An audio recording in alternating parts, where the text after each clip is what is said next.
वज़ीर हज रहीम खान आज बेंगलुरु के हज भवन पहुंचकर हादसे का जायज़ा लिया। इनके साथ माइनॉरिटी व हज के सेक्रेटरी मनोज जैन, हज कमेटी के EO Sarfaraz Khan, directorate of minority के डायरेक्टर जेलानी वगैरह मौजूद थे। इस मौके पर रहीम खान ने मीडिया से बात करते हुए बताया कि हादसे की शिकायत पुलिस में दर्ज की गई है। इसकी पुलिस की जानिब से भी इंक्वायरी की जाएगी, साथ ही माइनॉरिटी महकमे की जानिब से भी एक इंक्वायरी कंडक्ट की जाएगी। इस ताल्लुक से इंक्वायरी कमेटी में हज कमेटी के ईओ सरफराज खान और डायरेक्टरेट ऑफ माइनॉरिटी के डायरेक्टर जेलानी के अलावा दीगर अहम मेंबरान भी शामिल रहेंगे। रहीम खान का कहना है कि ये आग का हादसा शॉर्ट सर्किट की वजह से हुआ हो सकता है, लेकिन इसकी इंक्वायरी भी की जाएगी। साथ ही इस प्रोजेक्ट को दोबारा शुरू करने यानी कि हज भवन के काम को मुकम्मल करने की भी कार्रवाई की जाएगी। आइए इस ताल्लुक से रहीम खान से बात करते हैं। साथ ही महकमा माइनॉरिटी के सेक्रेटरी मनोज जैन और हज कमेटी के ईओ सरफराज खान ने भी अपने ख्यालात का इजहार किया है। सभी को आदाब। मेरे साथ माइनॉरिटीज़ एंड हज सेक्रेटरी हमारे जैन सर भी साथ है और हज हाउस के सीओ हमारे सरफराज सर भी है और इसी तरह मेरे पीएस मुरलीधर भी है, दूसरे ऑफिसर्स भी है।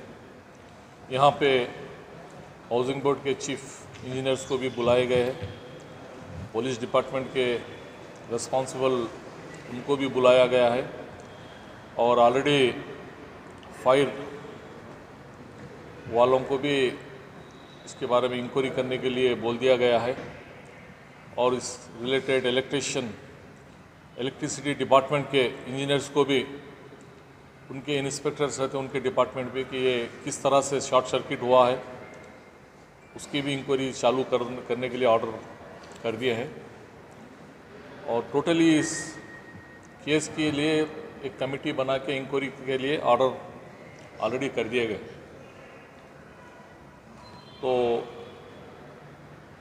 ये बिल्डिंग में लॉस तो हुआ है कम से कम 3.5 से 4 करोड़ रुपए और किसी दूसरा जैसा जान कोई दूसरे हादसे यहाँ पे नहीं हुए।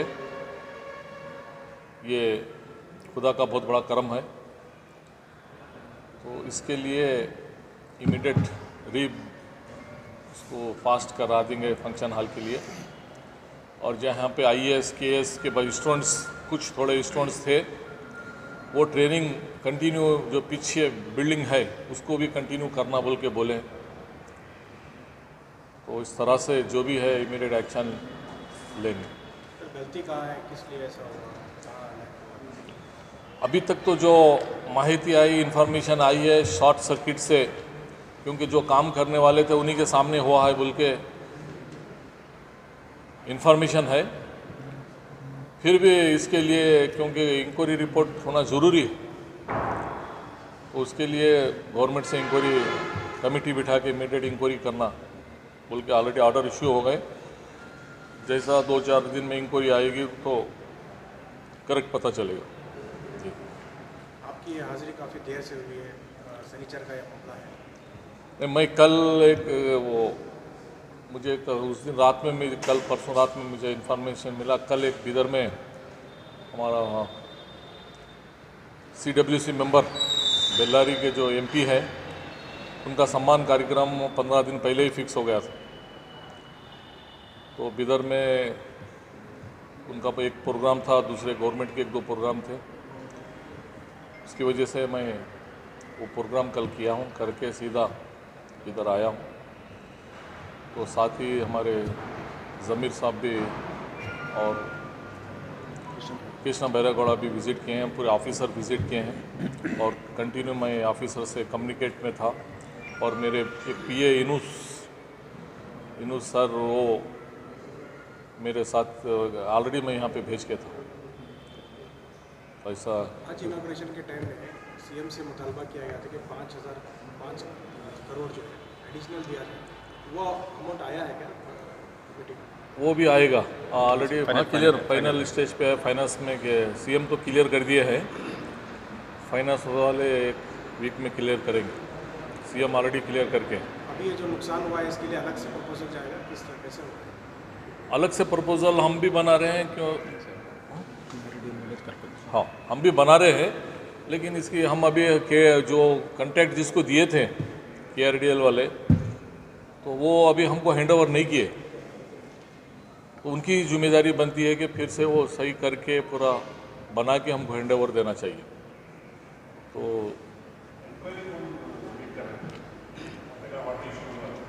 अभी हमारे पुलिस को बोले 2-3 तरफ से हो रही है। एक तो पुलिस डिपार्टमेंट होगी और फायर वालों से भी होगी, हाउसिंग तरफ से भी होगी, फिर हमारे सेक्रेटरी जो है वो एक कमेटी बना के दिए हैं।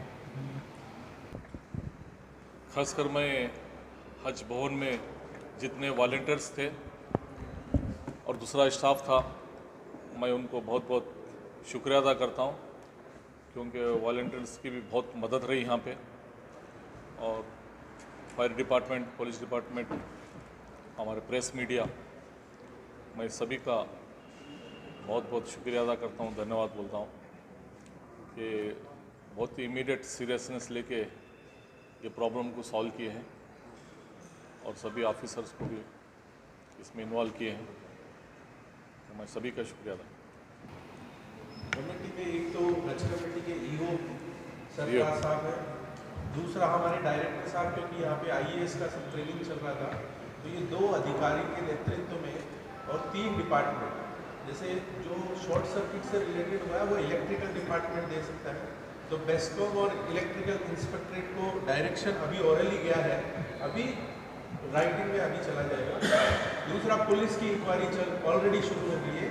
तीसरा स्ट्रक्चरल का, यदि कोई, क्योंकि टेम्परेचर एक साथ बढ़ गया, पूरा नया फर्नीचर सब होने से, आग टेम्परेचर बढ़ने से बिल्डिंग की स्ट्रेंथ पे यदि कोई असर आया है, तो उसके लिए हाउसिंग बोर्ड को डायरेक्शन दिया गया कि कोर कटिंग करके स्ट्रेंथ चेक करके यदि कोई स्ट्रेंथ पे आया था उसके रिपेयरिंग के लिए फ्यूचर में क्या किया जा सकता है वो सजेस्ट करें। इंक्वायरी कमेटी में EO चूँकि खुद हज भवन के जिम्मेदार हैं, उनको कैसे डाल सकते हैं? क्योंकि इंक्वायरी में तो बाहर की तरफ से होना चाहिए इंक्वायरी। नहीं, इसमें ऑफिसर्स का इन्वॉल्वमेंट जैसा कुछ नहीं है। इसमें ये हमको चेक करना है कि हमारा बिल्डिंग सुरक्षित रहे और उसको हम रिनोवेट कैसे करें, तो he will be the responsible officer for the building. तो इसमें क्या क्या दिक्कतें आई है, कैसा होना चाहिए, ही गाइड, तो he will be in the committee. दूसरे लोग भी हैं उस कमेटी में? हाँ, हमारे डायरेक्टर और माइनॉरिटी भी। जैसे जानते हैं कि इसका कंप्लीट इंटीरियर जो है KRIDL को दिया गया था, तो सारा इंटीरियर ख़त्म हो गया था, ऑडिटोरियम का एक काम बाकी था, तब कोविड का सिलसिला चालू हुआ।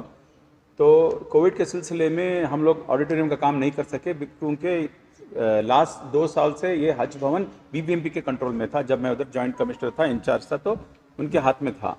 तो उसके बाद कोविड ख़त्म होने के बाद परसों सिर्फ 7-8 महीने पहले हमको ये हज भवन हैंड ओवर हुआ। उसके बाद हम लोग ऑडिटोरियम का काम चालू किए थे। चालू करके रिस्पॉन्सिबिलिटी जो है KRIDL की है, जो भी सेफ्टी मेजर्स हो सारे, बिकॉज वो भी ऑफिसर्स हैं, तो उनकी जवाबदारी है कि ये इसमें क्या कहते हैं कंप्लीट करके हमको हैंड ओवर करना है। तो ऑफिसर्स भी हैंड ओवर करने के 3-4 दिन पहले ये हादसा हुआ है, और हम लोग ये ऑडिटोरियम को जो है IAS ट्रेनिंग के लिए इस्तेमाल करेंगे बोल के हम लोग डायरेक्टर को, मिनिस्टर साहब, दोनों मिनिस्टर साहब ने बात करके वो ट्रेनिंग के लिए चालू किया था, और बच्चे आने वाले ही थे। तो दूसरी बात क्या है कि वो कंप्लीट जो अंदर जो ऑडिटोरियम में जो चीज़ लगता है पूरे इनफ्लेमेबल मटेरियल होते हैं, जैसे कि फोम सीट्स में लगे हैं या वूल है और कारपेट जो है। ये क्या हो गया, जब जो बच्चा फर्स्ट देखा रिपोर्ट करने तक, वो फायर फोर्स आने तक आग बहुत ज़्यादा लग गई, तो फायर फोर्स वाले भी अंदर क्यों नहीं जा सकते, क्योंकि वो प्लास्टिक है, ब्रीथ नहीं कर सके। तो फिर वो मास्क लगा के अंदर गए, तब तक तो बहुत सारा डैमेज हो चुका था। तो सारा सिलसिला 2 आवर्स में हो गया। तो फिर इसमें क्या कहते हैं कि अगर प्राइवेट इंक्वायरी के लिए मैं और डायरेक्टर ऑफ माइनॉरिटीज़ इसलिए करेंगे कि मल्टीपल एजेंसीज के साथ कोऑर्डिनेट करना पड़ेगा। एक लैंड आर्मी के लिए कि लैंड आर्मी ने ऐसे क्यों किया, तो पुलिस का रिपोर्ट मैंने ऑर्डर किया है, पुलिस इंक्वायरी के लिए ऑर्डर किया है, तो पुलिस वो इंडिपेंडेंट इंक्वायरी वो करेंगे। Police will do an independent inquiry कि जिसने क्या रिस्पॉन्सिबिलिटी है, ये क्यों हुआ है, तो ये करेंगे, उनकी रिपोर्ट आएगी। सेकेंड थिंग हम लेंगे KHB से स्ट्रक्चरल के बारे में रिपोर्ट लेंगे कि इसके कुछ डैमेज हुआ है कि क्या प्रॉब्लम है। इलेक्ट्रेट के जो लोग आएंगे वो लोग आएंगे, उनके पास हम लेंगे, क्योंकि और फायर फोर्स का, क्योंकि हर टाइम हम जो प्रोग्राम करते हैं तो फायर फोर्स का क्लियरेंस लेके ही करते हैं। तो लास्ट 3 ईयर से हम लोगों ने फायर फोर्स का प्रोग्राम हम लोगों ने लेके ही किया है। तो इसके लिए उन लोगों को भी हम लोगों ने बुलाया कि उनका भी हमको इनपुट चाहिए। तो सारा इनपुट लेके इंक्वायरी करके हम मिनिस्टर साहब को, सेक्रेटरी साहब के थ्रू मिनिस्टर साहब को देंगे। और जैसे साहब ने बताया है, जब कोई काम लेते हैं KRDL वाले, जब हमको हैंड ओवर करते हैं तो फुल एंड फाइनल कंडीशन में हमको हैंडल करने का, तब तक जो भी रिस्पॉन्सिबिलिटी है उसकी रिस्क की उनकी जिम्मेवारी है।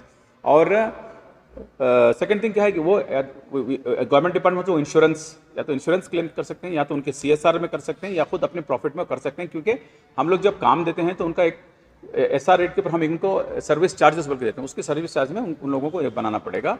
तो इंशाल्लाह दोनों मिनिस्टर साहब बात करेंगे, बात करके वो जो अमाउंट लाना है उसको अमाउंट लेंगे। और दूसरी बात, जो ऊपर स्ट्रक्चरल आपने देखा है कि वेरिएशन ऑफ टेम्परेचर में क्रैक्स आए हैं, तो वो हमारे इंजीनियर्स आए हैं, सुपरेंट इंजीनियर हैं KHP के, ये स्ट्रक्चरल इंजीनियर में क्या एक्चुअली इसका क्या प्रॉब्लम है, अंदर कुछ स्टील में प्रॉब्लम, वो वेरीफाई करके रिपोर्ट देंगे। वो रिपोर्ट देने के बाद हम लोग, साहब ने कहा है कि CM साहब से बात करेंगे, बात करके उसको अगर उसका जो कॉस्ट होता है उसका कॉस्ट हम लोग ये करने की करेंगे। लेकिन बाकी का जो है वो KRDL की जिम्मेवारी है।